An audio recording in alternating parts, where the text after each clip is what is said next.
Yeah, we can't do anything about the names. All right, chat, let's get into it then. Can't do anything about the names. Yeah, we just no, can't. That's we've already already take shipped at least it. one full update cycle, so Exactly. 1.2 months from now, Yeah. I'll get that fix right out to you. Yeah, exactly. It is tough, man. It is tough out there. Maybe you whisper host?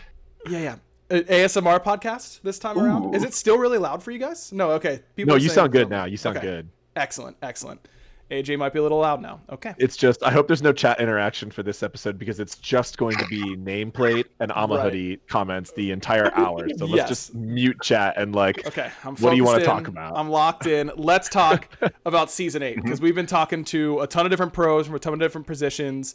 And in a way, you know, just like pros have their opinions on their on what they've seen in their roles, I think that people don't really realize that for the designers, you know, you guys are coming up with ideas and trying to work them into the game. And sometimes, you know, you're feeling good about what ended up happening with your design. And sometimes you feel like you need to make some changes. But overall, how have you guys, you know, you personally, I guess the design team as a whole, felt about the beginning of Season 8 here, AJ? We've been really happy with it. I think it's been awesome, honestly. You know, there's been a few balance adjustments that needed to be made. But overall, I think it's been a really successful launch. And, you know, I don't know if I could really explain exactly how scary it is to completely remake your entire competitive 5v5 3-lane map. Yep. It's kind of absurd. Like no other MOBA does this. Yep. And it scares me every time that the new map is just going to be everyone's going to say it's terrible and want to switch back to last season, and just spam me with that. And I'll be like, well, I guess I have to just switch it back. What else do we do? You know, but thank God that hasn't happened. And you know, our design team is really strong right now, and I think the way we worked through the development cycle in this map went really smoothly. You know, we had a lot of testing and a lot of people that came through, so I had no suspicion that this map was going to be, you know, disliked. But players are unpredictable. You know, it's hard sometimes. Yeah. What was the thing that scared you the most about Season 8 being released to the public? What was the one thing that you thought fans would give you the most backlash on? I mean, probably the Scorpions. I didn't think it was necessarily going to cause backlash. They're just you know, very unique mechanic, and every time we're trying to layer in a new sort of these medium-sized objectives that relate to generally killing jungle camps like oracles and pyromancer and stuff like that. So trying to find another thing to fit that niche was tricky, and you know, we went through a lot of a lot of testing, a lot of changes of it through the development cycle. But I'm pretty happy with how it came out. I think it's really cool, and you know, it took us a long time to get oracles right too, and pyromancer. You know, don't even get me started on what that has been over the years, right? The portal. Anyone want to bring back 3 fire speed demons? Anyone want that design back? I'll ask about the little guys, little guys, yeah. So honestly, that's just a tough design space to design for. And I think I'm feeling pretty good about them. They feel impactful but not mandatory, and they create some interesting play patterns, but they don't force you to do anything that feels chorey or anything like that. So I'm feeling really good about them. Yeah, I think the thing that I've liked the most about them is when we're absolutely stomping a team and we're really ahead, that I can just leave Fire Giant Scorpion up, so I don't have to worry about getting wiped and them getting fire. As their only way back into the game. I like when you're behind and you're like, oh no, we're good. They can't really do anything that important because they didn't kill the Scorpion yet, those dummies, right? Right. They're just they could probably pressure this lead by 10k if they just actually cleared those things. When chasing kills or whatever. Go ahead, Barra. I was gonna say it feels really good when it's an even game and you're completely wiped, and it's oh, no problem. Both the Scorpions really can't do anything. Oh, nice. It's 30-second timeout. Sorry. Where are you going? Oh, by the way, you just get my tier 1 now. Sorry about that.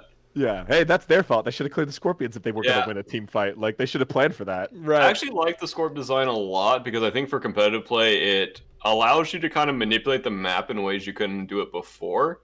Whereas if you're a late game comp, you kind of fight away from the Scorps and don't want them to do the Scorps. And if you're an early game comp, you obviously play for the Scorps to get the objective on the map sooner. Yes. And I kind of really like that idea. We haven't scrimmed yet. We start scrimming this week, but I just want to say I like that overall design aspect. No, I'm glad you brought that up because I think that's sort of a lesser known element of them right now. Is there's this relatively complicated mind game, meta game around them, and whether or not it's wise to clear them. And even if you could clear them for the immediate advantage of the gold experience and the jungle buffs, just the way it spawns the Gold Fury and Fire Giant makes that maybe not the right decision, and there's a lot of really interesting stuff you can do. And it gives you additional information to read on the minimap, which is really good, especially for high level play. Because when you can see those things have changed or not, then you can make decisions differently. Like players who aren't paying attention to that are going to make, possibly make bad decisions, or you could also go for power plays. It is really interesting. And I saw a comment in chat about why are they scorpions, and it's because they're specifically referenced from a Babylonian creature, one of Tiamat's children, which is her 3 creatures in her kit are part of her lore from specific characters that are mentioned in the mythology of her children. But then the Chaos Titan, the Chaos Minions, and the Scorpions are 3 others of Tiamat's children from her lore. Yeah. We're getting deep in here. You know what I mean? It's way past the surface. You got to be digging in. Yeah. Those Scorpion men type of creatures are, I guess, rooted in Babylonian mythology, which is cool because they're a relatively, archetypal creature you might see in many different fantasy RPG games. So it was cool to find a new type of mythological creature for Smite that had a unique tie into the mythology we were exploring. So we were like, oh yeah, Scorpion men, get the Rock to voice it, and we're done. Easy. That's all we got to do. Like, and as everyone knows, getting the Rock to voice stuff is super easy and super cheap. So yeah, right. That's not a problem that was done for day us. One, right? Right. Like, I mean that wasn't. It's just I wish he could have given a little bit. You can barely tell it's the Rock that's voicing them. Yeah. They just grunt. You know what I mean? That's it. The one complaint I have for the Scorpions, AJ, and I know that this is something that we obviously need to be working on. Correcting their nomenclature from greater scorpions to Gorp and Forp, depending on which side of the map they're on. That's important. You told me this pitch before, and I really liked it, and I've tried to incorporate it into my vocabulary, and it just has not worked at all. No. What do you mean? It just sounds absurd. It has gotten to the point. I've been playtesting a lot with the design team during our off season, which has been super fun. And it's the other day, Fishman was like, "All right, we doing Forp here?" And I was like, "Oh." It's just like a ray of warmth entered my heart. I was like, yeah, I know exactly what you're talking about, Fish. And hell yeah, man, we can do the Forp. Like, no, I can't, Listen, as soon as Shady brings it up, I'm going to call it Gorp and Forp on an SPL broadcast. Like, I will.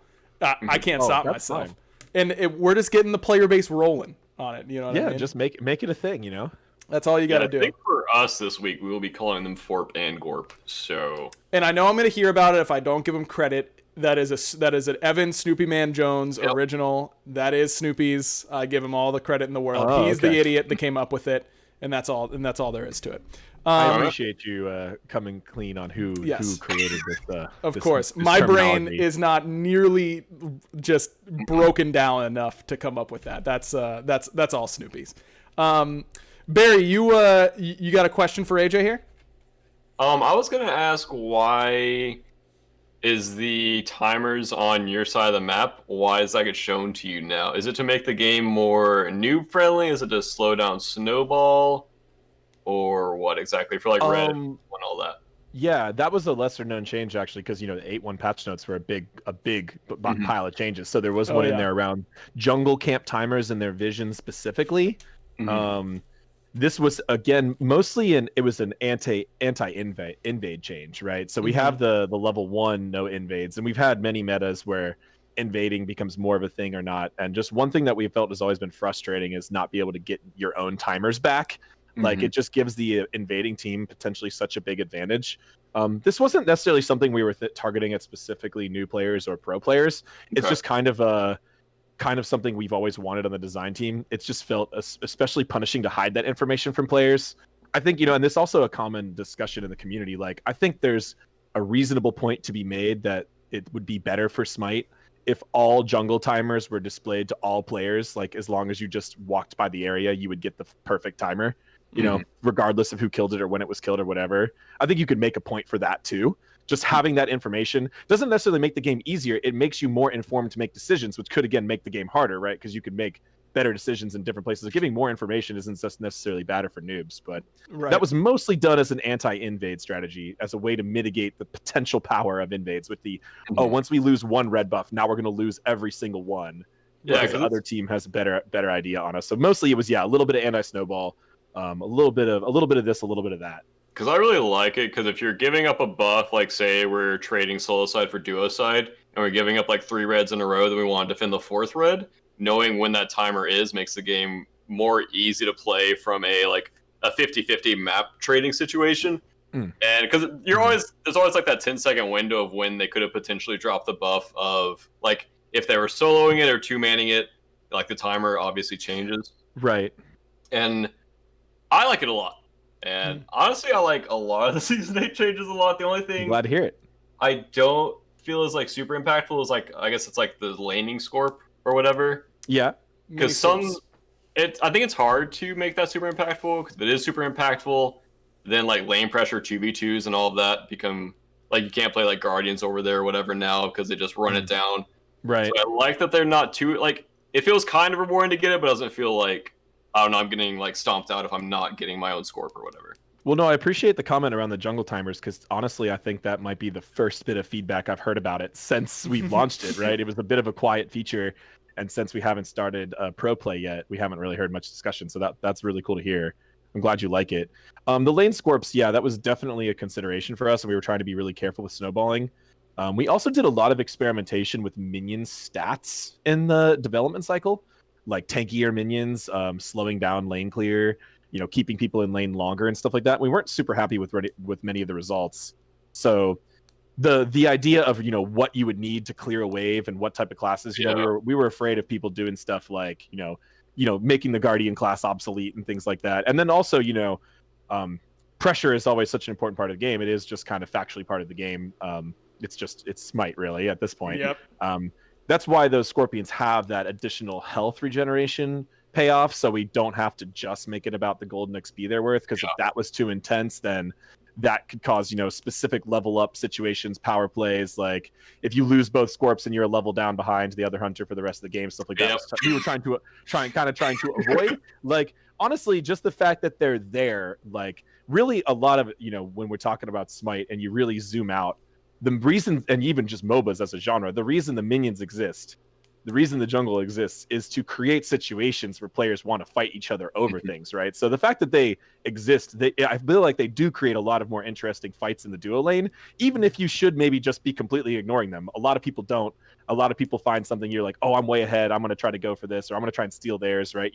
It does put you in some interesting scenarios and cause some more unique fights, which I think is great, even more important than their economic impact on the map, Yeah, I was thinking, because Vin's been complaining in my ear a lot that supports are still coming mid a lot, and he's getting 3-man split a lot. So I was wondering if maybe the Scorp and the Alpha Harpy, I guess it's still Alpha Harpy? Yeah. If they could be worth more at between the 7 to 15 range, so you want to leave your support in duo, something like that. Because he complains that he's like, whenever the support gets behind, he comes mid. Whenever the jungler gets behind, they come mid. And he's like, I can't farm if I'm getting 3-man split, so I'm trying to think of ways to make more fighting on the duo side, like the duo lane in particular, but not you want to run a Naja Fenrir duo lane and then stomp the lane. Well, we specifically did design those lane Scorpions in that way. The mid lane doesn't have a Scorpion, right? Only the outer lanes does. And we had early in development, we did test some similar style Scorpion type mechanics in the mid lane. But then we were like, mid just has too much experience sources. And pretty much no matter how we design the map, mid is gonna be near more things, right? Unless we put a really strange dead zone on the side of mid, they're just gonna be close to stuff. So we were really trying to find how can we pull things out to the sides. That's kind of where the Scorpions came from. That was another partial goal of them. And I think we could do some balance tuning, but we also we have some other ideas and things like that. We're always trying to spread people out on the map. We had previous metas where people were a little disappointed because there was so much split farm. We've nerfed the amount of experience you get from split farm. We've done some other things. We've given that passive experience bonus to the support, to let them get behind and do other things. So there's only so much we can do, I think, to prevent that. True. Also, mages just play a little better from behind than hunters, right? That's always kind of the case. Whenever people talk to me about this type of thing, I often say, this isn't a Smite thing. This is a MOBA thing. And this is not a game design thing. This is a players thing. MOBA, the way MOBAs work, the way players have found the way to win is that it's okay to put one class behind and one class way ahead. And you need to tactically choose which class that's going to be based on their impacts, right? And so people weird. are just going to do that, right?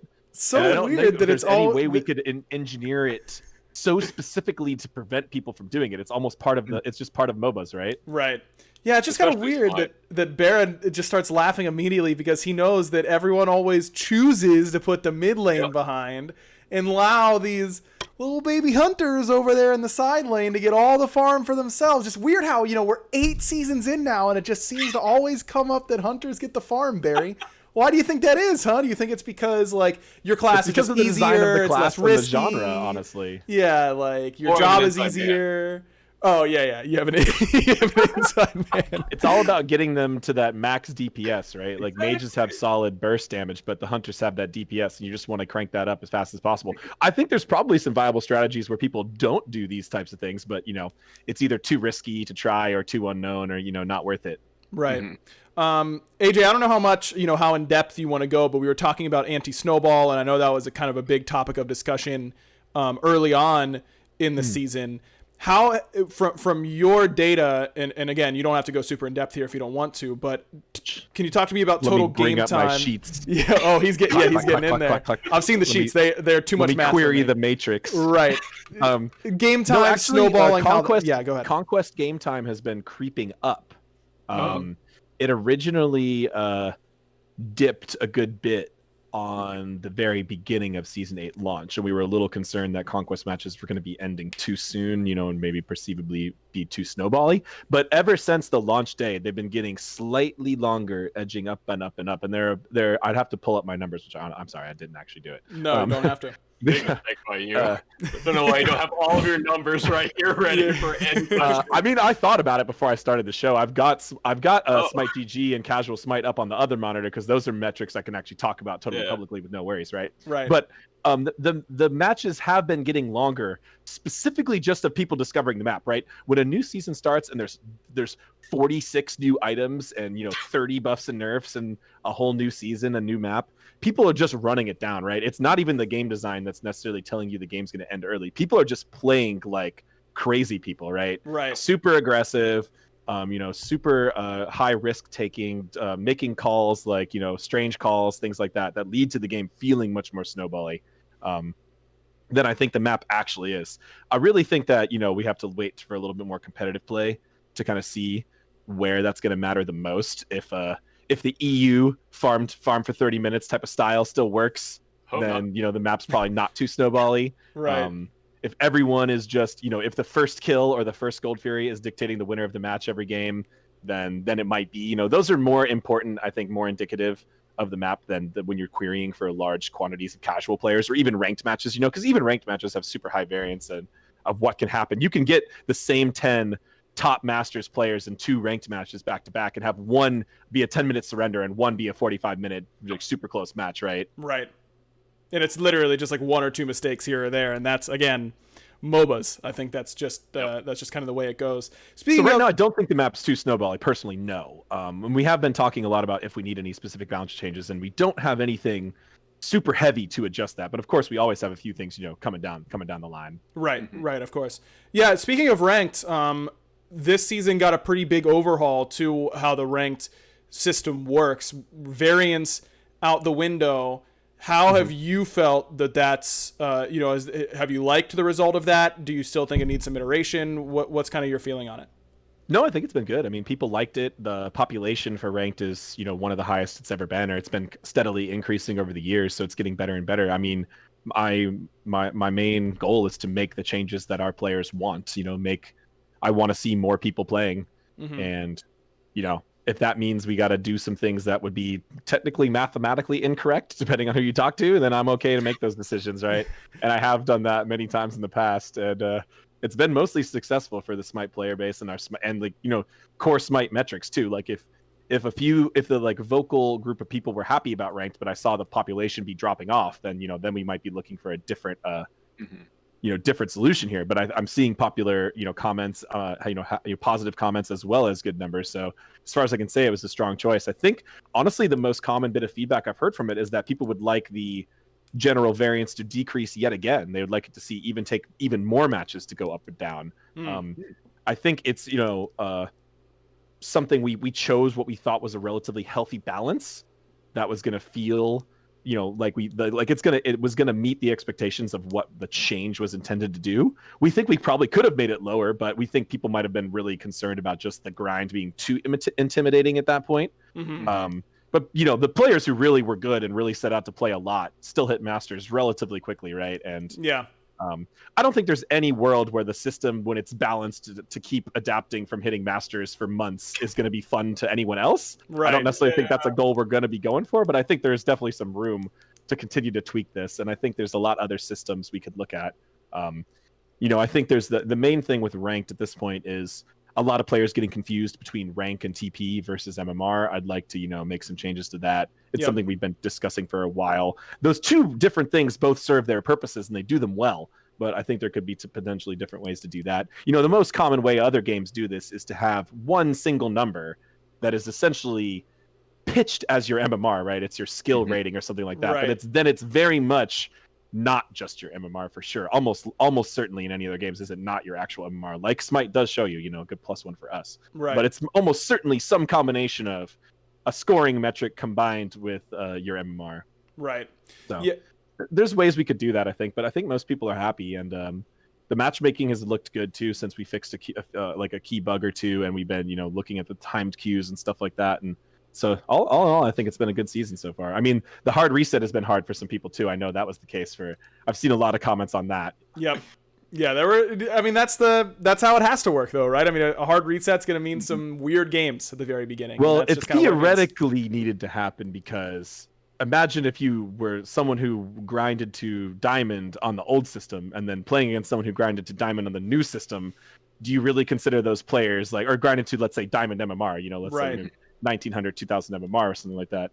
Are those really the same skill two players playing to 2000 MMR on two entirely different systems? Right. So then you effectively have a complete jumble of data and math, and you can't really tell who's good and who's not, except for, I don't know, just waiting until eventually people sift each other out and end up at the top of the list. So kind of needed to happen at that point, I think. Yeah, agreed. One last thing about it before BaRRa, if you have anything else, you can ask him as well. A lot of people, I've been loving Nika's push for the MMR cap. I was loving that saga. I think that has been a really cool, drive for a lot of the top end players. Is that, are you guys happy with that being like an attainable thing, hitting the quote unquote MMR cap at 3,500? We haven't discussed it too much. We had some rules and some things around that. We were trying to do less resetting this year, because the resetting was causing a lot of frustration, mostly to players on the lower end, though, not to pros. We did have specifically a type of reset last year that was essentially like the Masters only reset to D1 and see who can do it again, right? That one still seems to me like it would be the most fair. I've seen a lot of actual questions about this lately, and it's on 8.1 patch notes. No one goes back and reads it. So I've seen multiple Reddit threads of people all just speculating wildly about what's going to happen next patch. It was in the 8.1 patch notes, but there's no reset planned. There is no soft reset planned. And we adjusted the high MMR rule to be only for inactive high MMR players. Right. So if you hit Masters and then just clocked out for the last couple weeks, we are going to reset you to D1. And make you do it again. But if you've been playing consistently, we're not going to reset you. And that was our current plan for 8.3, which is the first split of Season 8. We're mostly just going to be resetting rewards, honestly. And we put that in patch notes. That's the only split change this year. No variance reset, no MMR reset, no soft reset, just rewards reset and the inactive high rank players reset. But, Pon and I are constantly discussing, just because we do that for 8.3 doesn't mean we're going to do that. Maybe people hear what I'm saying right now and go, that's a bunch of crap. I want to see Adapting do it again. They need to reset him. And me and Pon talk tomorrow and say, okay, let's do the pro reset like in 8.3 instead. Maybe we change our minds. It's still up for discussion at this point. But going through for the rest of the year, that's the current plan. And we'll see what happens, Yeah, I think it's been fun to watch for sure, at least from a content standpoint. BaRRa, go ahead. Yeah, I was just going to say, I felt like the climb was just enough, because I have my main and my Smurf that I've played on, and both felt like a healthy amount of games to reach like Diamond and Masters and all that.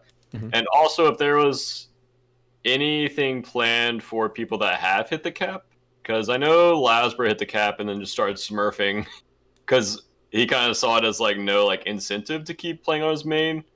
So I think he's just been playing with Serena on his Smurf and streaming it, but I didn't know if there was anything planned for players that have hit the cap, like a reward or how No, long not the currently. gating factor is, I guess. I suppose we could look at, doing we already had a leaderboard, and then we had to make an exception to the leaderboard for the top players. Now we have to make another exception to a subgroup of top players. Like maybe it just needs to be matches won at MMR cap, right? And that's the third leaderboard. Right. You have like a bonus elo stash. Yeah, right. Like let's just do it again. But nothing right now. Okay. This is good feedback, though. This is definitely something me and Pon should talk about and see what we want to decide on and what we could do. We also we generally expect, which maybe this is just silly on our parts, but we expect that a lot of the pro players, when they hit that cap, that they want to play those games with those good players like repeatedly, and they're not going to have the desire to go back and Smurf and like carry out of hard reset 1500 again. I'm kind of surprised that so many people are willing to do that, to be honest. I think it's just because when you hit the cap, sometimes the matchmaking will just throw you like a few players that you're not loving that are on your team. And especially if people are smurfing against you, the teams get like really unfair. I know people have complained about that because like for last, he'd be queuing with like 3,500 and then have a lot of lower elo people on his team versus like a lot of smurfs that'd be sniping him because if they beat him, they get a ton of MMR for it. So like the risk versus reward to play on your main, I think is well, the matchmaking at that point should be putting like the top 10 best players in the entire queue in your match, no matter what, right? But so even if that's spread within that, like which is interesting is I just wanted to clarify this for the context, of the listeners, where you're getting lower players but when BaRRaCCuDDa is talking lower players, he's not saying like grandmasters are getting a random gold or platinum on their team. We're talking just like D1s or like unknown pro player. Like what do I mean, I guess I'm trying to figure out how to phrase this. I find that pro players tend to unfairly evaluate non-pro players who are also masters because a lot of them are good enough to play with y'all. Okay, stop being a snob, BaRRa. Right. Let them play with you. I'm just voicing the complaints from my teammates right here. Yeah. I'm just spreading the good word. Well, I think the what amount of AJ variance difference on beating someone from the MMR cap is not as high as it used to be, I guess. But that wasn't so. Like variance doesn't hard lock your MMR entirely. There is still a match quality, which is there's still essentially the factor of beating a higher MMR team gives you a little bit more MMR. That factor still remains. So you don't get exactly the same MMR from every match. It's just a much smaller possible band. And that does happen, I guess, but it shouldn't. I wouldn't think it would be that extreme. Yeah, I mean, but also, beating matter, a person who's cap MMR is also just exciting for many other reasons, and they probably deserve it too, right? Yeah, I mean, the difference between the Lasbra's team at 3,300 MMR, if he's the top MMR in the queue, versus 3,500, should theoretically be not. There should be no difference, right? It doesn't matter if he's capped, so to speak. It's where he ranks among the 10 players who are in that current game. Right. But yeah, when you're at the MMR cap, you're going to be the number one elo every game. Like, and that means that you are most of the time going to be favored. It would still be aiming to even the teams, right? Yes. Like, even though you're top MMR, so I know how people, they say we try to average the top and the bottom onto that team. So that means Lasbra's team is like in this situation is likely has the number 10 player on his team as well, right? Which is possible, but in theory, that person is really close to the 7, 8, 9, and 10. And if number 7 didn't get their role or something like that, they might way underperform number 10 on their top god, right? And there's just so many. There's, like I said, all these things that vary into the play are what make it so much harder to just, make these things perfect every time. Yeah. I was going to ask you as well for, I guess, the lower, or I guess like the normal casual fan base or like Smite ranked player base. Does your MMR matter if you get your main role, off role, or like the other 3 roles? No, it doesn't. It's the same.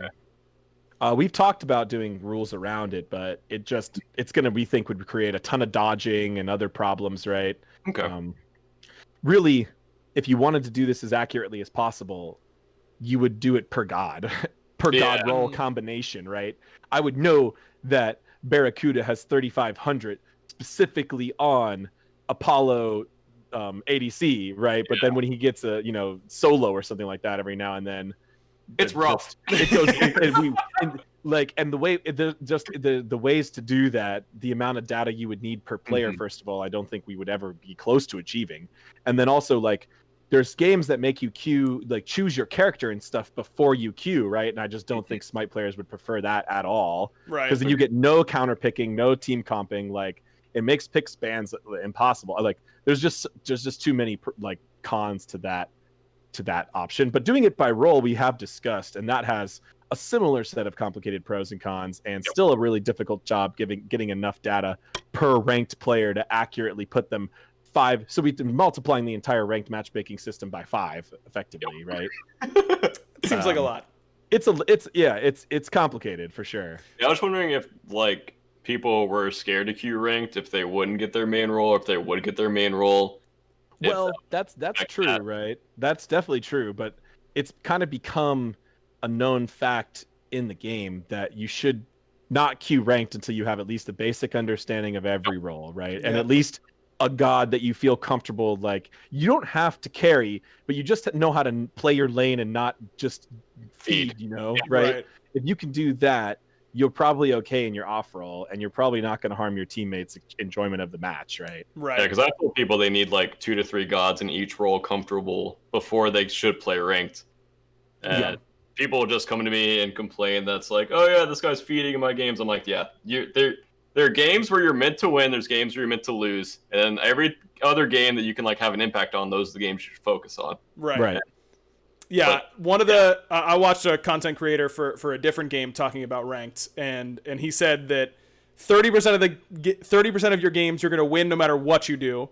30% of your games you're going to lose no matter what you do. It's a matter of keeping your mental intact for that other 60% of games where what you do can impact the outcome. 40%, yeah.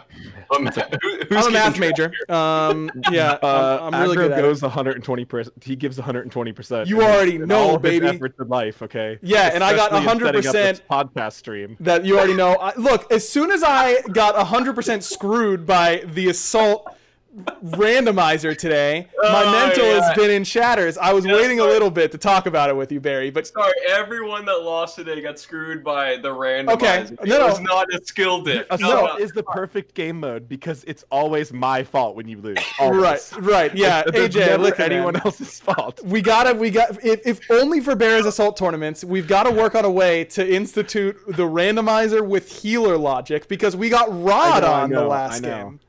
They had Ron, we didn't. I know, we've talked about this. We have. I like to think of it that the assault is a more true random assault. It sure is. Honestly, like its purest form. Yeah. But I am aware of this issue, and BaRRA has talked to me about it before with previous assault tournaments, and it has some complications to it, but it's on my to-do list, which is just absurdly long. I'm sorry. Yeah, I can imagine. All right, squeeze me in whenever you can. It's fine. BaRRA, hold on. I'm not gonna let you off the hook for this. Think about our semifinal, okay? Think about our semifinal. Game 1, we get 4 assassins plus Freya against a Mealsy Ganesh. Like, what are we supposed to do? Okay, that's an L. Getting too many assassins in assault feels horrible. That's an L. Sure. You know, we put up a good fight, but that's an L. There are some assassins who play pretty well at assault, but a lot of them feel bad. My tank Merc was popping off, but it wasn't quite enough. Merc is not bad in assault. I like Thor. The stun hammer combo into a bunch of people is always good. Right? Like Kamazotz I like too. Can leap in, can poke, can fly around. But I didn't have him. Certain all-in melees like Loki and Baka and stuff. We had Dodgy, Bastet, Mercury, and I forget our 4th assassin. Dodgy's not terrible too, because you can Ares pull the whole team. You know, that's pretty good. Yeah. I like Dodgy. Yeah. Unless they have 60 immune ults, then you're feeling real bad. Yeah, it was tough. So that game's a wash. So that game's an L. I missed this whole tournament, by the way, so I have no context. So this is semifinals. We were popping off all day, AJ. I mean, that's all you have to know. Okay, we were really getting in there. We're the only NA team in the semifinals, so we're the pride of North America at that point. Okay, we're up against like Trix Tank, Cuvo Fred, Emilzy. Like, we're up against a stacker, no doubt about it. Then game 2, we get a normal comp against a normal comp. We win in like 12 minutes flat. Game 3, they get a Ra, and I have to play Vamana. Like, what am I supposed to do? Also, Barry, I saw that you were roasting me for building Frostbound on the Vamana. Yeah.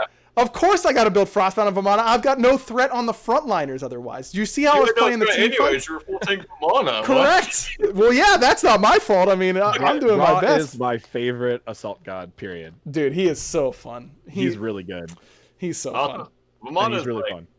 F tier on assault for me. Like, that god They want to shut you down. You're useless. If you build full offense, you die instantly. If you build full tank, you do nothing. Yeah, that's the thing, man. They disrespected me. They didn't build any anti-heal, and I still didn't do anything. And that's what's gonna keep me up tonight. You know what I mean? Ooh, that's Yeah, I guess you probably do just be the aura bot, right? That's what I did. Do that. It's better than nothing, bro. Put it all in your backpack. Don't Okay, worry. I should have Body built full block, you tank. can I should have body built block. full tank. Waited until I saw they had no anti-heal, no onk. Immediately sold my whole build for pure damage and just gone off in my ultimate. That's what I should have Vin done. was saying, I don't know if you listen, but Vin was saying he would have preferred you'd go full crit Pamana and go in there. And I'm like, dog, what? Yeah, listen, Ven's gonna get some nonsense from me on his first game this year too. Okay, that's just how it goes. We trade blows on the mic. He's not doing himself any favors. Okay, I hope that he's got a good start to the year. That's why I said, like, nothing you would have built would have been good. You're literally Pamana into a raw. Like, That's why you're smart. what man. are you gonna do? Like, maybe You gotta play the cards you're dealt in the assault. It's true. tournament. It's true. We'd already used our reroll. Our reroll, we had a really bad comp in the quarterfinals, so I'm not upset that we used the reroll. But it was a good time either way. AJ, Sorry, anything? Yeah, it's unlucky for us. Anything that you think has been really underrated so far in season 8 that you're surprised more players haven't taken a liking to or talked about? Interesting. That's a good question. I probably would have. You know what? For it I can give you a moment to think while I run an ad. How about that? We do a little. We roll the ad you in did want there. to do that. Yeah, I got to be doing that. Go for it. Okay, we'll be right back here on the Backliners podcast with a very smooth transition to this. Oh, we're doing it. so clean. Join Ignition Casino, your go-to destination for the best online poker, table games, progressive slots, and much more. Sign up with the promo code Ignition777 and deposit using Bitcoin to get 25 free spins on 777 Deluxe. There you go. Bad news, AJ. The ad's only 15 seconds, so you didn't have a whole lot of time to think. So like, there's always a group of gods that fall into this category for me. There's a huge amount of gods in Smite that are very good, but for whatever reason, people refuse to play them. Yep. Potentially, like, just to rattle off a few of those, and you can check the data yourself if you're interested, but like Chiron tends to be one. I love Chiron. I play him all the time and play tests, and he feels really good to me. Yep. He's 53% win rate with 4% pick rate. Like, there's the gods that are just like really, really strong, and people generally know they're strong, but don't consider them good for pro play. Like Izanami, Hades, Chang'e dances back and forth between this line. She's really good, but she's weird for a team comp. There's a lot of gods that are super underrated, and there always has in Smite. Yeah. Hades, Arachne have been the top gods in Smite for years. Scotty as well. Scotty has been one of the top gods in Smite statistically for years. But I know. she and I know, Bear. I really appreciate you trying to spread the good word, but apparently she's not good enough. And like, there's certain gods that do. You'd rather have certain things for a pro comp. There's just, you have to have those things, right? And that's understandable. But there is a lot of underrated gods. There's also a lot of underrated items too. Yeah. Trying to unfortunately it's hard for me to think of them any on the spot, but Sure. I say, like, Aggro, you probably hear me in the balance meetings and stuff all the time, like, I can't believe nobody's buying this. How come no one is buying this yet? Like, it's so good. How many times do we have to keep buffing this before people buy this? Yep. There's always some items like that. I'm looking to see if I have any. We were talking about a god that was like that recently. Are you sure it wasn't Chiron? No, it definitely wasn't favorite Chiron. horseman. Oh no, we were talking about how And Izanami. it took players so long to realize that Guan Yu was insane. Oh yeah. And it was just like, all right, I know everyone still thinks he's bad. We'll buff him because, as you've talked about a bunch, perception is so important, more so than the actual number metrics. A lot of times to the balance team, that if the community thinks they're bad, they'll get buffs. Yeah, Guan was like a top 10 win rate god for years. Yep. And everyone thought he was unplayable. Yep. And then we buffed him like hugely, like 2 or 3 times. And he went from like a top 10 to like a top 3. And it really took until the 3rd buff before people were like, okay, I'll try it, I guess. Like, the like, best wait a god in the minute. game. Like, if you're forcing me to win, I guess I'll win. Yep. Are you sure I can't just feed on Janus all day and pretend I'm good? It's like, yes, stop doing that. Just pick Guan Yu. Just pick the good gods instead of the fancy gods. Everyone wants to, just really swag out the plays on people, when if you just like hit your abilities and do a clear thing well, you're gonna win more games. Yeah, stop picking Giannis unless you're Tyler Whitney. Full stop. That is the rule. Probably the one that comes up the most right now is tank boots. We've talked about how in the pro play, people even think these need to be nerfed, but the general player still makes a Reddit post once every 43 seconds that says tanks die too fast and this game is broken. And I'm like, just build the tanky items and you'll be fine. Yep. They're like, no, it must be the game, not me. It can't be my cooldown boots and no starter item. It must be the game. Yeah. Crit for 400. There's no item that beats crit in the game. Yeah. Chat. I'm sorry about that. BaRRA, we had to hit those hunter nerfs pretty hard because hunters were overperforming in a lot of different ways, which I knew a lot of pro players knew, but yeah, the Death Toll Berserkers build that you could go and literally 4 rolls and have it do good was kind of insane. Yeah, it was very good. I don't know. I need to look up some more Smite Wiki items. Maybe we can talk about something else, and if something really good, underrated pops back in my head, I'll mention it. But the thing with items is that item data is a lot less specific than god data. Yep. Item, whatever possible ways you could ignore god data based on your perceptions, items have 10 times as much, right? Because when you build it, what god you build it. So if you look at an item and you just say, Voidstone has 56% win rate, it's like that means nothing to anybody. It doesn't even mean anything to me. I have to go do 6 more queries to compare it to something specific in a more controlled scenario before it's actually clear if it's good or not, right? Right.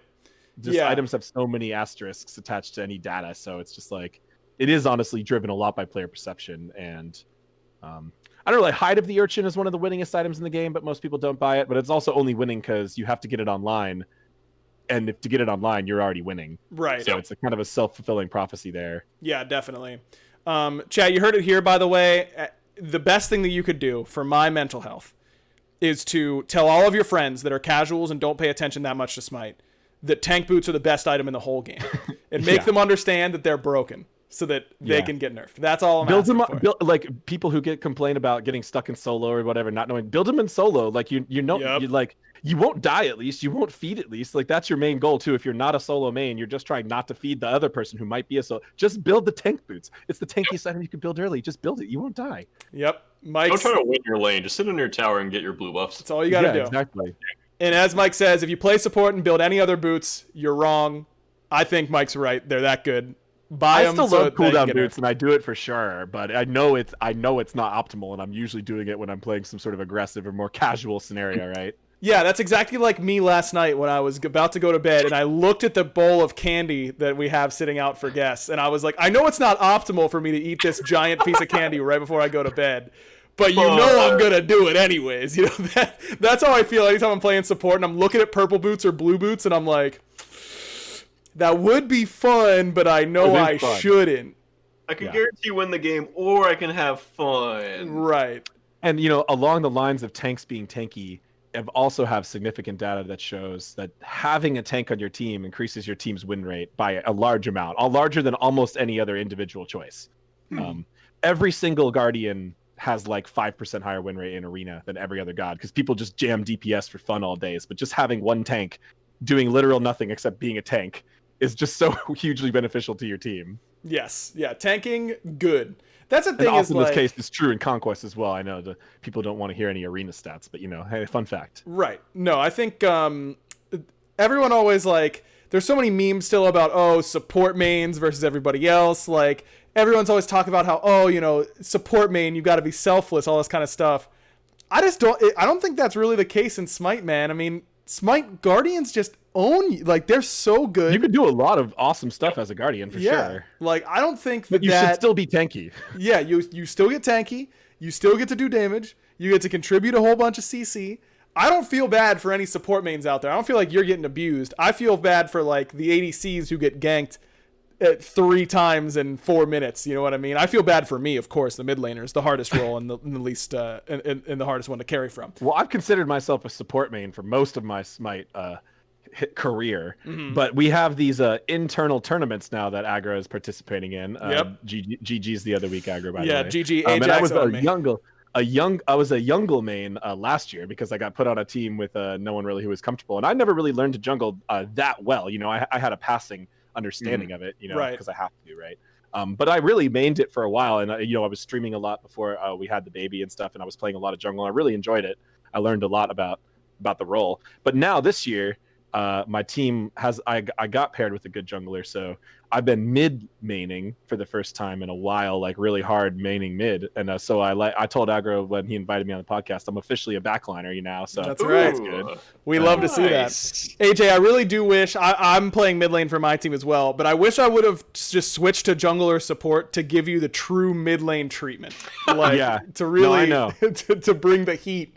I thought that there might be more of that in the tournament, and I've talked about it with my team too. I was like, if you ever really feel like you can't win your lane, like just switch with me, you know, I'll play your role. But pretty much most teams have been putting their best players in the mid lane anyway. Right. It just seems to have been happening just kind of naturally. Like every team's captain is in the mid lane, so it's worked out really well. It's been really fun. It's been a really good tournament. It's been a good experience. I think it gets a lot of people on the team excited about Smite. You know, there's people like me who are just super stoked about Smite every day for like no real reason, but then we got other people more excited too. And I don't play the Anubis in the actual tournament. It's a troll pick. I tell everybody I'm not going to play it. Some people actually ban it against me anyway though, because they know it's like my most played god. But Yeah, I've got plenty of other mids that I've been playing that I think are much better than Anubis. yeah, he 2-0'd me with Discordia, chat. He owned me.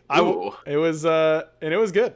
Disco's pretty good. I like her. I mean, there's a pretty few solid. other mids that I've been really, keeping as possible potential picks as well. In the But pocket. people huh? don't seem to look to ban me at all, so I've just been sticking with the consistency for now. But Listen, man, we're gonna come. You know, we're in round robin play right now. We gotta win our next match. I don't know if that actually does anything for us, but I don't think we're toast as long as we win this next one. That's coming me up and this Lermy's week. teams are number 1 and 2 seed no matter what happens, and we still are also that's our last matchup is to play each other. So Okay. no matter what, I think we end up 1 and 2 seed, and any possible tiebreakers, like we still end up 1 and 2 seed because we've beaten everybody else. Yeah, it's gonna be And fun. Lermy's really good, of course, but my Right. team is really strong too. So it's going to be a fun match whenever we get around to it. But I've been enjoying the mid, you know, Yeah. and like I tend to like when I play Smite, I tend to get really invested in a specific sub genre of Smite, you know, and go really hard on it. I've never was one of those people who played everything. Like Right. I like to tell the story all the time. For the entire year of closed beta, I only played Sobek. That's it. Only Sobek. Only Conquest, only Sobek. Support main for life. He was my favorite, and I just got really good at Smite from just, you know, focusing on one thing. Right. And then I got into Joust for a really long time, and then I was mostly a support main, but now I'm enjoying the branching out. I think my worst role is still solo. One of these days I'm gonna have to really dedicate some time to it. It's a hard role to learn, dude. There's Yeah. a lot of little matchups and a lot of little things you have to learn. It's just a painful process because I did it on my Smurf, and I was just like, oh, the first like 30 seconds are really influential here, and then the first totem, like, oh, that's pretty big too. And now I didn't know if I outclear in level 2, if I play for the level 3, like. There's always little things that you don't know as like another role main, I would say. It has a lot of minor optimizations that are hard Yeah. to know, right? Yes. I can play it like okay and like not feed, but even when I'm winning, I don't feel like I'm winning it as hard as I should be, you know? Like I'm like, what do I still need to do, right? Right. Because there is a lot of very tight timing windows and stuff like that. Like it's really easy to, you know what I do all the time is I'm winning the lane and I try to go proxy and I just miss it. And like half of it's in the tower already. Oh, no. And I'm like, no, come back. You know, and Please I'm come like, oh, I back. wasted all this time. Like, you know, like that's just like, there's a really tight timing there. It's tough. Mhm. Right. And when to rotate, when to invade back camps, like if you want to rotate to their red buff, you know. Yeah. When I play solo, I try to play high mobility gods, and I still build teleport because I just want to run over to a fight at some point and then just get back. Like I tend to pick gods like that. Like I love tanky Ratatosker solo, so I can just go dunk on mid at least once. Like even if I'm not winning, even if it's the wrong time, Just I won't to get say punished hello. that bad because I can ult over there, right? Yeah. Yeah, man, that's how it is. So yeah, it's the right play. You're not wrong. I feel for you. You're right. It's the right. Whatever, thing to do. Aggro, I've been playing mid and it's been feeling clean. All right, you got Oh, nothing to complain That's about. what I mean, That's man. the That's worst. I gotta give. That's what I'm saying, Barry. I was playing mid against him. If I was playing jungle or support or solo, I think I could have really given him the true mid treatment. You know, Yep. the mid 1v1 is a little bit different. Also, AJ, I think it's worth mentioning that it says a lot about how much I like you as a person that I still consider us friends, even when you just said I played nothing but Sobek through all of closed beta. Like why? He's one of the best gods in the game. Trust me, I know, bro. I've been on the Sobek is the best for a long time, man. That's yeah. When you finish this tank boots and you auto attack him for 50, you're feeling good. Is that at level 20 or level 5? That. Because it's the same thing both times. So that's it's 50 the entire game. Right. And I had to play against Sobek 2 games in a row in the assault tournament, man. Trix tank Sobek 2 games. Okay. I know. Oh, that is insane. Yeah, getting Sobek in assault is really good, and Trix is obviously legendary on it. So yeah, one of an iconic. Trix was one of my favorite pro players for a while because I was a support main. Yep. And I was like, this guy's got tank in his name. He's obviously really into support. And then he was actually famous for playing non-traditional supports. Right. You know. Yeah, Trix, good man. Trix Wukong. Oh, Trix Wukong. Yeah, Trix Wukong support. That's a really good transition, actually, because one of the things I wanted to ask you before. Wow, it's already getting close to time. It's been flying. I know, right? What are some of we often ask? I often ask this whenever I'm doing role queues, and I think it's a fun question. But AJ, for you, are there any metas in particular that you've really enjoyed, either from a design perspective or just as a player, like some metas of old that you look back at fondly? My favorite metas are the one that have no label to them, because the ones that are balanced and even, right, and have nothing specific, right? You know, there's always the crazy ones. There was the dirty bubble. There was the golden blade, or the golden bow. Yeah. There was the Sunder, where Sunder just killed everybody at level 3. You know, rituals. There's so many messed up metas that. Trying to think of one that was my favorite, honestly. Like one that was my favorite to play as. I'm trying to remember. It's a tough call for me, honestly. I miss rituals, man. I forgot rituals were a thing, bro. They were fun. I did think they, you know, obviously I designed them. I did think they had a lot of specific design goals that they were meeting, and then there was a lot of requests. People still ask for combat blink back and stuff like that, and I tell them, no, I already tried my best. I'm not doing it again. Right. So it was one of those things that looked okay on paper, and in testing was interesting, but then just too high variance, right? Too high impact. It just wasn't the right call. And then now I'm really careful with stuff like that, like even relics and relic design and relic balance. You know, I get a lot of pitches about that, and relics are just so high variance. Like it's a 120 to 160 second cooldown, and using it a millisecond late loses you the fight, right? And a millisecond early wins you the fight. Like, it's crazy. I don't think Smite needs more high variance things like that. So I don't think that's the place we go back. I don't like Sunder. I think so. Like, of those like silly metas, I think probably my favorite actually was probably something like Golden Bow, honestly, because that just made the hunter meta like any god you want. Sure, play any hunter you want, and it wasn't that painful for anybody else in any of the other roles. I'm trying to think back, like Season 2 Bologna Xingqian meta, like I did not prefer that. No, neither did I. Season 2, I know a lot of people talk a lot about like, oh, all the new gods that come out now, they're so crazy and all that kind of stuff. The way that every Season 2 god released was the most... Every god that got released that year was wild. Every single one. They all were completely out of pocket. The new god OP is not a new phenomenon, and it's also been pretty consistently, and it's in the amount of people that yell it's pretty consistent. Khepri had like an 80% win rate for months. I'm not even joking. Season 2 was absolutely broken. Yep, he was season 2. When Khepri did come out, I did main Khepri nonstop, unapologetically for a year. He was my rank 10 at like 78% win rate. Yep. My first diamond god at like over 75% win rate. Although my Ares and Athena and Geb are all close too. But dude, think about what like Release Soul, Fatalis on the 3, and Poly on the 2. Is there any other silly metas that I'm forgetting? I think Season 2 was the most wild meta, just because every god was so insane. Like, that was the...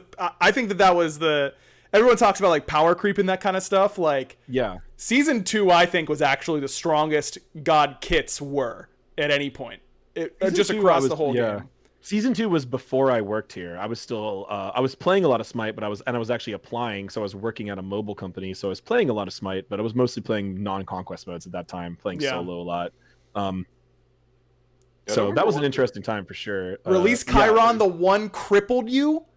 Yeah. What? Yeah, the one cripple. And oh yeah, I think I remember that. Thoth actually was the lowest win rate launch ever. He really was. But everybody thought he was really strong because his ult could one-shot you. And it was But awesome. everyone was missing it, and the god was just dying on cooldown. Yep. So the god released at like 36% win rate, but the community was saying he's OP. And that's a lose-lose situation, right? There's nothing we can do about that. Either just let this god be an absolute detriment to every player who plays it, or buff it anyway and deal with the hate, and that we chose to do to buff it. Right. I think probably the golden bow was my favorite, just like silly, like nonsense meta. Yeah. I like that meta except for the crit. That was my least favorite part of that meta. Bring it back without crit. Crit doesn't bother me that much anyway as a player. Like, I don't pay close enough attention when I'm playing, I guess, to be really upset when there's a crit in one random spot and not another. It's like, hey, you hit me with your shots, I'm dead, or I hit you back, or whoever hits more shots is gonna win in the end most of the time anyway. Right. Crit does throw that off a little bit, but Yeah. Yeah, you just gotta get luckier, BaRRA. That's all. I've you gotta never do. been crit 3 times at 10% chance when it mattered for my career, though. That's for sure. Yeah, that's when it really hurts the most. I think that was back when Artemis had her passive crit. Yep. And it was just, Hey, fun meta.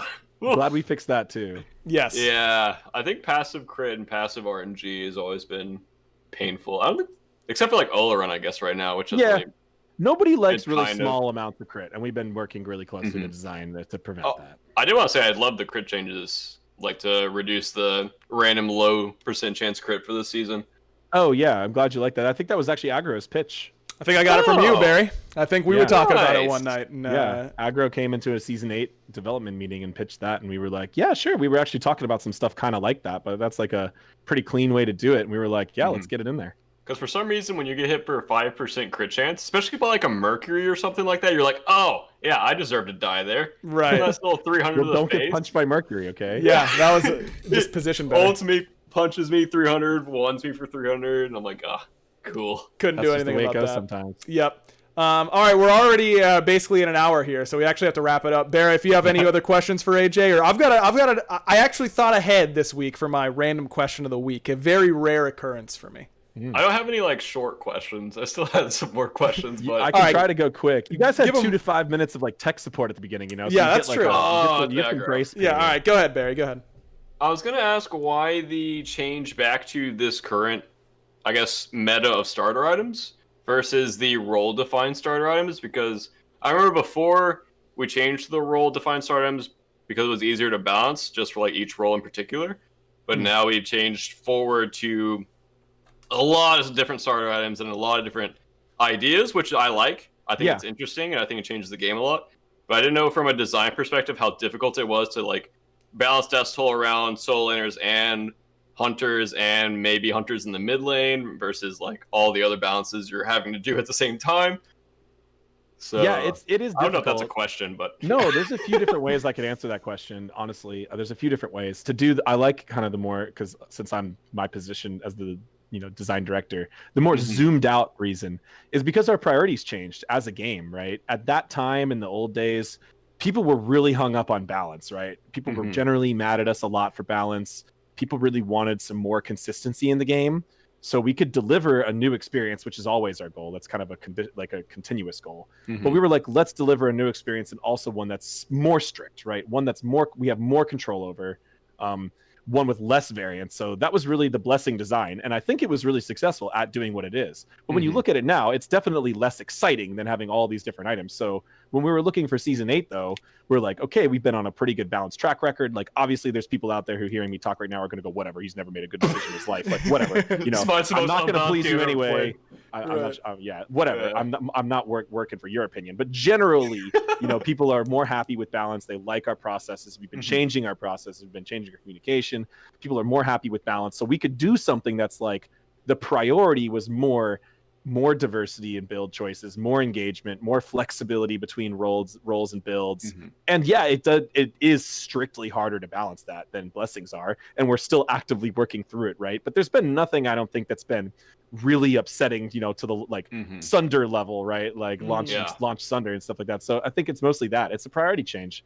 And the priority here was that we wanted to do something intentionally to add some variance, add some excitement, spice things up. It was very intentional in that regard.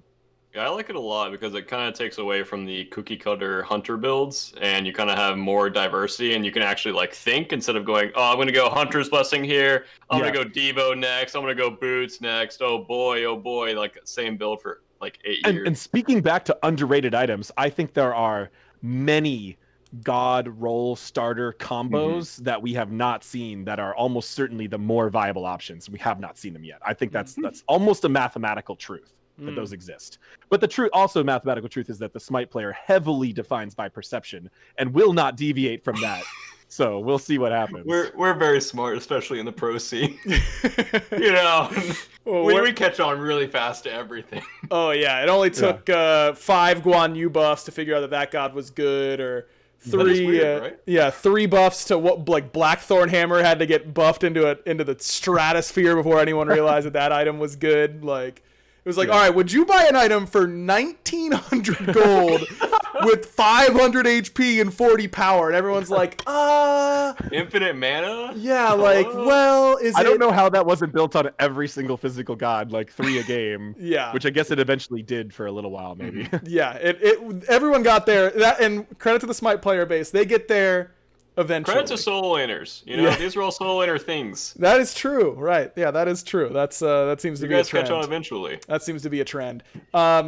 Also, one last thing before we get to the random question of the week. Whenever I tweeted about it, and I've gotten multiple messages about talking about buffing Zeus to AJ, and I just want to say publicly that I bother AJ about Zeus way more than anyone should ever put up with, and we're not going to put him through that here on the podcast. Yeah, the thing is with Zeus is that the god just still performs really well in all non-conquest game modes and is relatively popular. So I really have to be careful. I think the team, when we're making decisions as a design team, if we're going to make this god now just suddenly better in conquest and high level play, what are we going to lose from the average player experience, and what might end up happening to this god? And it's a really popular god, so it's just a lot of risk, right? Yeah, I don't think it's something I'd say we'd never do, but it's something that it's not as easy of a rework case as all of our previous reworks. Right. Generally, I've specifically avoided reworking gods in this exact position, and I've given this exact feedback many times. People say the same thing about reworking like Anubis,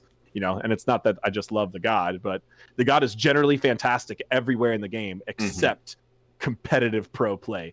The god stats are actually pretty dang good. Anubis is even in high MMR ranked. Yeah, Zeus drops off a bit at that point, so he's not quite as good as Anubis in that regard. But it's tough. It's tough to think about one of your most important gods in the game, your box, cover art god, super popular in all of our casual modes, and then just reworking the kit and how is it going to affect the game? It's risky, Absolutely. No, and I've gotten that speech and many more from AJ, and they've all been warranted. And I think he's I think he's correct for sure. But I just would have gotten a lot of messages, and I'm just getting ahead of them. I appreciate you on that, Aggro, and we're going to continue to work together on this concept and see if we can find a way to get the best of both worlds on this god. That's right, baby. We're gonna keep on trying. I don't think it's gonna happen anytime soon, but we're gonna keep trying. We're gonna keep on trying. How long did it take Clumsy to get a Giannis buff and change in there? Like that's the goal that I'm working towards. Clumsy level longevity. What about Zeus follows people? Great. Okay, BaRRA, thanks for ruining. That set me back months of progress, man. Now we're looking at 10R3 as my first opportunity. Great, man.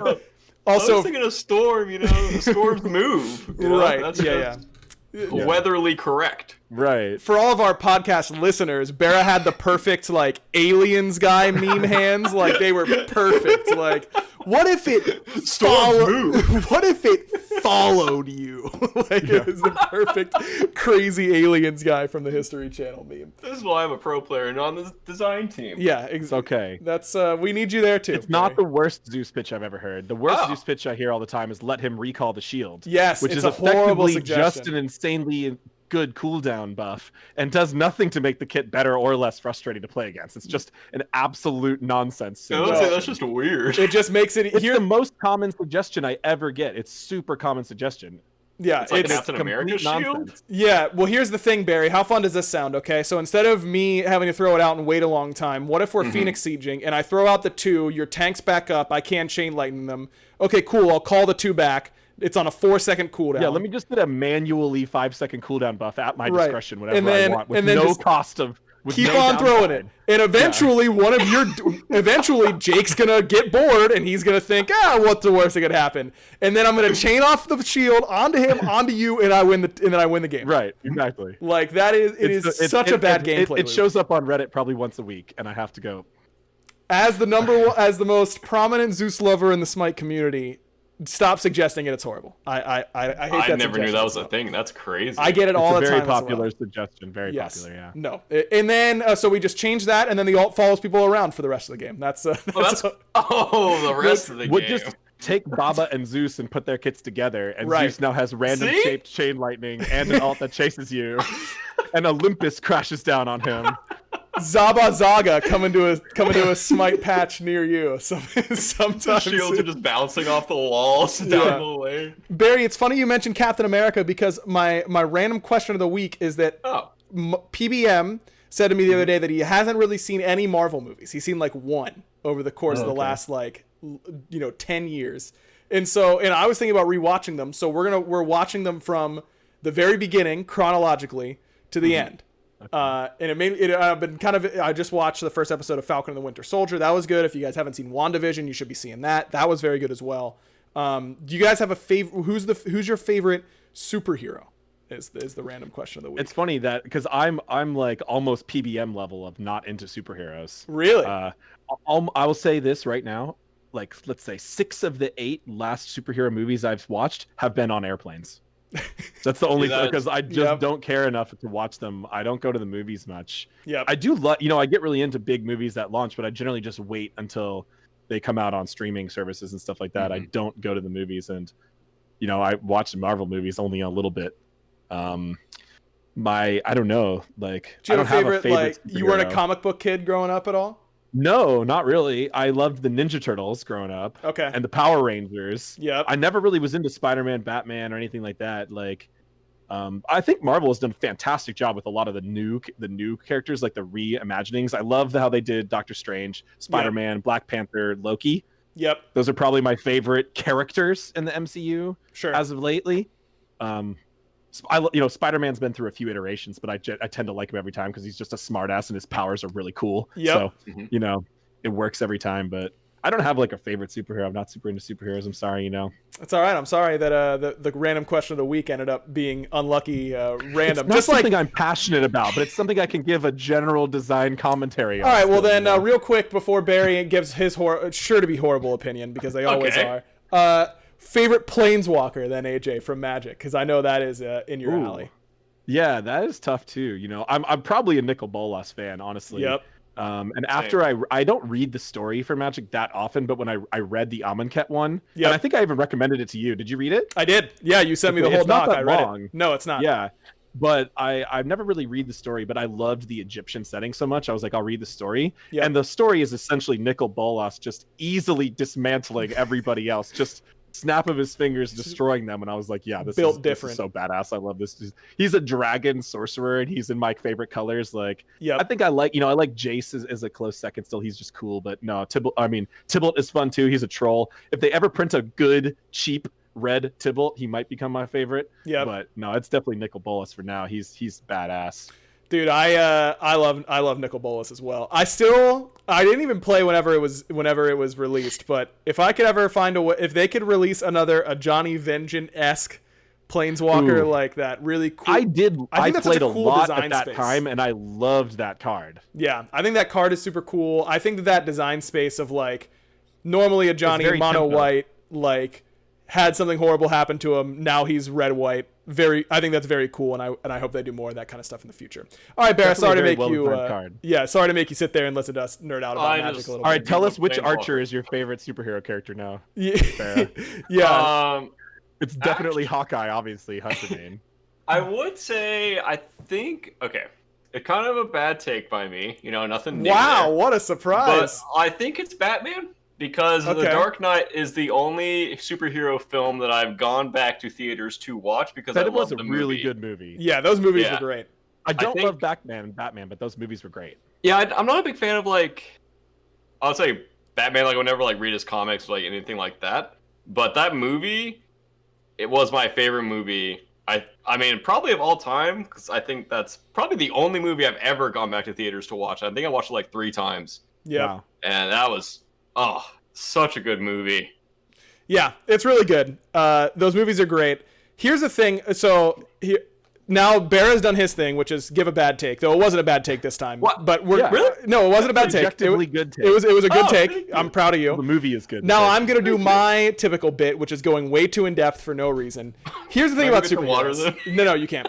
Here's the thing about superheroes is that they're only as good. What makes a superhero good is also how good their supervillains are. A superhero can only be as good as their villains. So in a vacuum, Spider-Man is my favorite. I think he's super cool. I love the personality. I love his powers, all that kind of stuff. But let's call a spade a spade.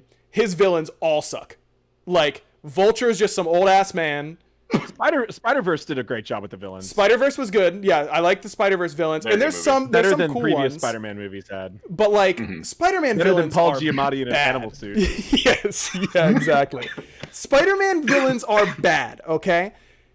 Batman, I think, sucks in a lot of ways, but I think Batman villains are really good for the most part. I think that Batman has a lot of dud villains. he has a lot of really bad ones, for sure. Yeah. But I think that you think like Scarecrow, I think is a really, really sweet villain. Mr. Yeah. Freeze is a really sweet villain. Obviously, Joker, Heath Ledger's Joker, one of the best super villains Yep. of all time, and probably forever will be. Of course. 100%. Slickson in chat does say Venom. Venom is the only good Spider-Man villain. Okay, probably not the only good one, but he is the best one by far. I Venom's thought super they did cool. a really Carnage good is job cool with as well. Mysterio. Yeah, Mysterio new was movie. good in the movie, but thought I they did think a really he's good job kind with of a that. little bit lame overall. He's kind of just worse Scarecrow, right? Like, he's just thought- worse Scarecrow.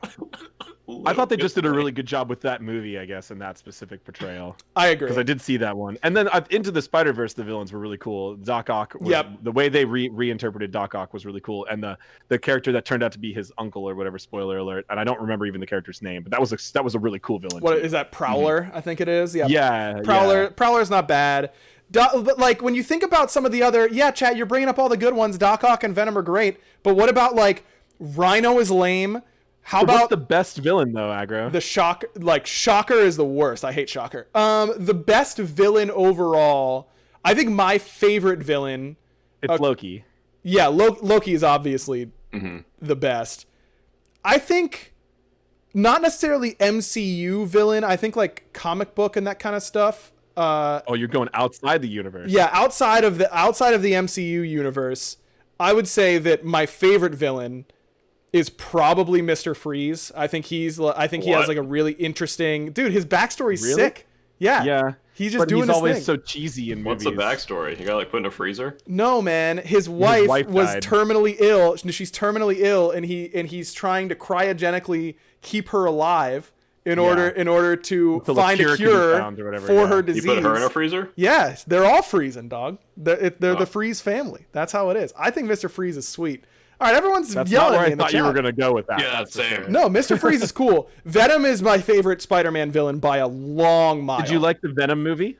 It wasn't bad. Where he kind of makes Venom feel more like a hero than a Yeah, villain? it was. I would give that like a 5 out of 10, 6 out of 10. Like, it wasn't It was horrible. one of those movies that I thought was fun, but it was Right. by no means like a great movie. You know, like Yeah, cinematically, exactly. like it's not winning any awards. But I enjoyed it. It was just a cool fantasy, right? A very Right. unique, like a very unique take on superpowers, which I thought was interesting. Yeah, I just like the pure evil supervillains. I don't like when they humanize them. I just like when evil is evil. That's an outdated opinion there, Barra. yeah. You gotta have some Yeah, motivation. Like Loki is the best villain because you side with him half the time, right? And Thanos, like, you kind of get where he's coming from, but you know what's wrong anyways. Like, those types of motivations are the best. I just like the pure evil, like kind of like the Joker in Dark Knight, where he's just like, "Oh, I'm just gonna like blow up this hospital real quick," just like that Yeah. kind of. I mean, the Heath Ledger's evil Joker way. probably still the best of all time, right? Oh, of Yeah. course. I mean, I really liked those like the not Thanos, but his like generals, the like 4 alien oh yeah. that were they all were really cool and had really cool like unique features to them, like weapons and stuff like that. I don't know any of their names or if they're canon or anything, but and they all had not enough screen time in my opinion, but they were all really cool. Yeah. They were really cool. All cooler than Thanos, who I thought was relatively boring and looks like Purple Hulk, right? He is Purple Hulk, but he snaps, so that's I don't know if I've seen the that's also one. BaRRa, that's like Also, 2 There's years so old many. at this I point. honestly There's forgot that I had there's seen like them. 23 of them, dude. There's 23 so movies many. in the Get MCU. lost. I've seen them. Dude, Aggro, I literally was on a plane and was like, oh, I need to watch a movie. Let me put on the Marvel movie. And I watched it for like 25 minutes before I realized it's one I had watched before. Well, that can I happen had to you. mixed up the order. Yeah, that can And, happen like, to I you. took on my phone and like check which order they were supposed to be in. And I was like, wait a second, like I've seen this one. Well, we just This looks watched the familiar. first one in the MCU, which is the first Captain America. That's the first one chronologically. Captain Marvel's up next, so you guys can. Captain Marvel is good. Yeah, I like Captain Marvel. That I was like that one a lot too, actually. That was a pretty good movie. All right, thanks everyone for watching and listening. Thank you, AJ, for taking some time out of your schedule to come on. Maybe after like mid-season or something like that, we can have you back to talk about some of the big changes. Yeah, for sure.